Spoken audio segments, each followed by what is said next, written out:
Tunapoanza safari yetu ya hekima leo, Yesu anarudi nyumbani kwake Kapernaumu. Habari za uwepo wake zinaenea kwa kasi kama moto wa nyika. Kwa kweli, hii itakuwa mara ya kwanza viongozi wa kidini wanakuja kumsikiliza Yesu anachosema, kama ilivyorekodiwa. Luka 5 inaendelea na simulizi tunapojifunza kwa mpangilio wa matukio. Tukio linalofuata sasa limeandikwa kwetu. Kuanzia hapa mstari wa 17 inatuambia kwamba Mafarisayo walikuwepo, waandishi pia, ambao walikuwa wataalamu wa sheria ya Musa. Huenda walikuwepo ili kuandika kila kitu Yesu anachosema, ili wapate kosa lolote la kisheria katika mafundisho yake. Kwa njia, jina Farisayo linamaanisha mtu aliyojitenga.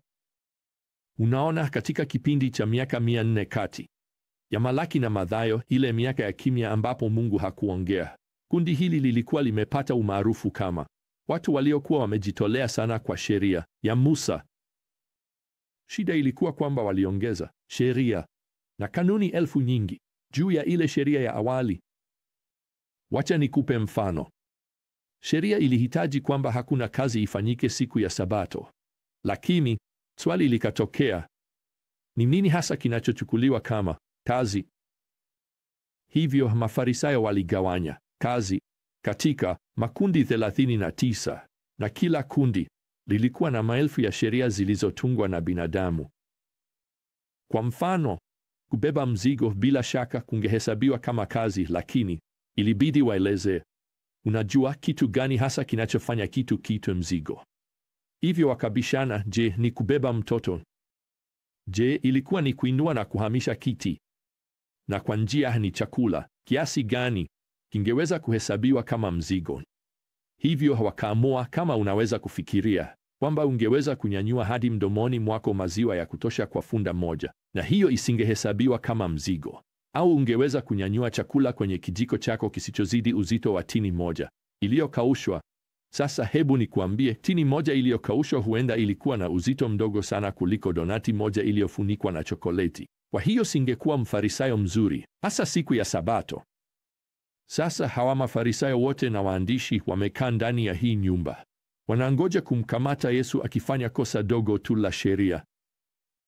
Basi Yesu yuko tayari kuwapa kile walichokuja kutafuta. Mstari wa 18 unaandika, watu fulani walikuwa wanamleta mtu aliyepooza juu ya kitanda, na walikuwa wanajaribu kumwingiza ndani na kumlaza mbele ya Yesu, lakini hawakuweza kumpitisha kwa sababu ya umati wa watu.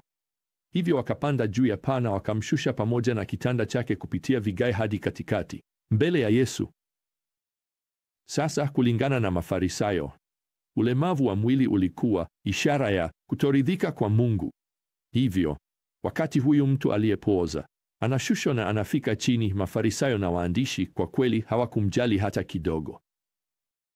Lakini Yesu ataangazia imani yake na imani ya rafiki zake, na anasema hapa katika mstari wa 20, mtu, dhambi zako umesamehewa. Basi baada ya hayo, Mafarisayo na waandishi labda walianguka tu kutoka kwenye viti vyao, wakasema mioyoni mwao hapa katika mstari wa 21, huyu ni nani anayesema makufuru?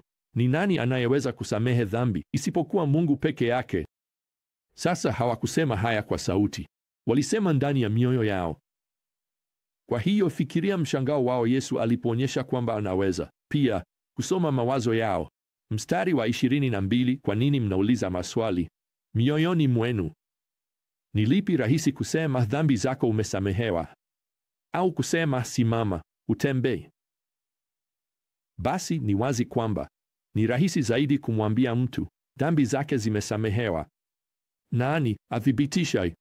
Kwa hiyo Yesu anaendelea hapa katika mstari wa 24, lakini ili mjue kwamba mwana wa Adamu ana mamlaka duniani kusamehe dhambi, akamwambia yule mtu aliyekuwa amepooza na kuambia, simama, chukua kitanda chako, uende nyumbani.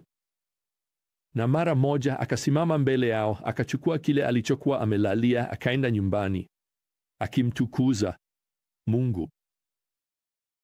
Sasa unasemaje kuhusu hilo? Namaanisha, unajibuje hilo? Ni wazi kabisa Yesu ana mamlaka ya kimungu ya kusamehe dhambi, na huu uponyaji wa kimwili hapa ni uthibitisho wa madai ya kiroho kwamba anaweza kusamehe dhambi. Sasa tukio linalofuata ambalo limerekodiwa katika Mathayo, Marko na Luka linaonyesha mamlaka ya Yesu kubadilisha maisha ya watu. Baada ya Yesu kumponya huyu mtu aliyekuwa amepooza, anaanza kutembea kando ya bahari ya Galilaya na anakwenda kumwona mtu mmoja anayeitwa Lawi, ambaye pia anajulikana kama Mathayo. Sasa Mathayo ni mtoza ushuru. Kimsingi ameuza nafsi yake ili afanye kazi kwa ajili ya Warumi ili aweze kuwatwisha ushuru watu wake Wayahudi. Serikali ya Kirumi ilikuwa inaamua kiasi cha mapato ya ushuru kinachopaswa kukusanywa katika eneo fulani. Mtoza ushuru angepandisha viwango vya ushuru na kupata faida kwa kutoza zaidi ya kile ambacho Warumi walihitaji. Angechukua sehemu ya juu na kuishi maisha ya anasa. Kwa hiyo, mtoza ushuru wakati huo alionekana kama mtu mlafi, mwizi na msaliti ambaye alikuwa amewatupa watu wake na waziwazi kumwacha Mungu wa taifa lake. Injili zote tatu zinaandika Yesu akimwambia tu, nifuate. Basi hiyo ndiyo yote. Sasa Yesu bila shaka alijua kila kitu kumhusu Mathayo na bado alimkaribisha amfuate.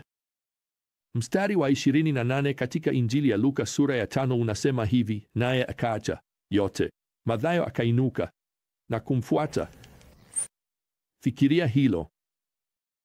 Yesu kimsingi alisema, Mathayo, najua wewe ni nani. Najua ulichokifanya, lakini pia najua unaweza kuwa nani ukinifuata. Na Mathayo akafanya hivyo hivyo. Unajua, Injili ni mwaliko huo huo hata leo. Yesu anajua wewe ni nani. Anajua ulichokifanya, lakini pia anajua unaweza kuwa nani ukimfuata. Sasa basi, hapa kwenye mstari wa 29, kile ambacho Mathayo anafanya ni kwamba anaandaa sherehe kubwa. Anaandaa karamu kubwa kwa ajili ya Yesu. Na tunaambiwa hapa kwamba anawaalika kundi kubwa la watoza ushuru kuja kula chakula cha jioni. Sasa Mafarisayo hawaamini kabisa hili. Kwa kweli, mwandishi mmoja aliweka hivi, wanawaza kwamba kama Yesu angekuwa kile anachodai kuwa, angechagua kuwa na wao badala ya kuwa na watoza ushuru. Hii ni kama kuwaalika wauza dawa za kulevya. Hii ni kama kuwaalika genge la mafia kwenye chakula cha jioni. Anakula na watu wasio sahihi. Basi Yesu anasikia malalamiko yao. Anajibu hapa kwenye mstari wa 31, wenye afya hawahitaji daktari, bali wale walio wagonjwa. Sikuja kuwaita wenye haki, bali wenye dhambi watubu. Sasa wokovu wa Mathayo una angalau mafundisho mawili ya kutufundisha. Kwanza, hakuna asiyeamini aliye mbali sana na ukombozi. Unajua, Mathayo kimsingi alikuwa mhalifu mwenye moyo mgumu. Kama nilivyosema, angehesabiwa kama mwanachama wa genge siku hizi, akiwatoza watu wake pesa kwa nguvu. Lakini hakuwa mbali na kufikiwa na Injili ya Kristo. Kwa hiyo, usimtoe mtu huyo kwenye orodha yako ya maombi bado. Hakuna asiyeamini aliye mbali sana na ukombozi. Pili, hapa kuna funzo jingine. Hakuna muumini aliye mbali na wajibu. Unajua, ni jukumu letu kualika marafiki waliopotea wakutane na Yesu. Hapa Mathayo yuko na nyumba iliyojaa wasioamini wenye hamu ya kujua. Je, si angepaswa, unajua, labda apitie mafunzo ya uinjilisti kwanza? Je, anajua majibu yote? Je, sasa ana ujuzi wa kujibu hoja za imani? Hapana, yeye tu anachojua ni kwamba Yesu alimwokoa. Hapo ndipo pazuri pa kuanzia. Kwa kweli, huenda hicho ndicho unachohitaji tu. Sasa tukio linalofuata kwa mpangilio wa wakati katika huduma ya Yesu, ambavyo ndivyo tunavyojifunza Injili tena katika safari yetu ya hekima, tunalipata sasa katika Marko sura ya 2. Hapa ndipo Yesu yuko karibu kuonyesha mamlaka yake juu ya desturi za kidini. Katika mstari wa 18, watu fulani wanamuuliza, kwa nini wanafunzi wa Yohana Mbatizaji na wanafunzi wa Mafarisayo wanafunga, lakini wanafunzi wako hawafungi? Sasa kulingana na sheria ya Musa, kufunga kulitakiwa na Mungu siku moja tu kwa mwaka, nayo ilikuwa siku ya upatanisho. Sasa kufunga kwa hiari kuliweza kufanywa wakati watu walikuwa wakijikita katika huomba na kutumia muda na Bwana. Lakini kufikia wakati wa Yesu, Mafarisayo walikuwa sasa wanafunga mara 2 kwa wiki. Na Yesu anawajibu hapa katika mstari wa 19, je, wageni wa arusi wanaweza kufunga wakati bwana arusi yuko pamoja nao? Wakati bado wana bwana arusi pamoja nao hawawezi kufunga. Kwa maneno mengine, Yesu anasema, mimi ndiye bwana arusi, na mradi niko hapa, tunasherehekea arusi. Kwa hivyo kusema hatufungi. Na Yesu anafafanua jambo hili kwa mfano hapa katika mstari wa 21, hakuna mtu anayeshona kipande cha nguo mpya isiyopungua kwenye vazi la zamani. Akifanya hivyo, kiraka hicho kitachanika kutoka kwenye ile nguo ya zamani, na kuchanika kubaya zaidi kutatokea. Kwa maneno mengine, jaribio lolote la kushona kitu kipya kwenye kitu cha zamani litasababisha kuchanika mara tu ile nguo mpya itakapopungua. Hivyo basi, hoja ni hii: kujaribu kuunganisha Injili mpya na nguo ya zamani ya desturi za kidini, hilo halitafanya kazi. Yesu anaonyesha kanuni hiyo hiyo hapa katika mstari wa 22, akisema kwamba huweki divai mpya kwenye kiriba cha zamani, kwa sababu divai mpya inapopanuka wakati wa kuchachuka itachanua na kutoboa kiriba hicho cha zamani. Hivyo Yesu anasema, tazama, mimi naleta Injili hii mpya ya neema, haiwezi kuchanganywa na zile kanuni zenu za kidini mlizotunga wenyewe. Hazungumzii kuhusu sheria ya Musa, anazungumzia kuhusu sheria zao walizotunga wenyewe. Yesu hakuja kupamba mapokeo yao ya kibinadamu na sheria walizotunga wenyewe.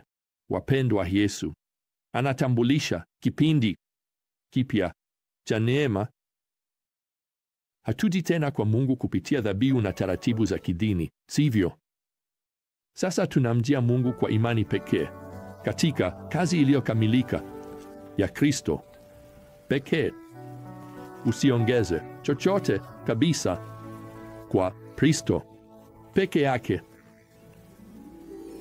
Basi hadi tutakaporejea tena katika safari yetu ya hekima, neema ya Bwana Yesu Kristo na upendo wa Mungu na ushirika wa Roho Mtakatifu uwe nanyi nyote. Amina.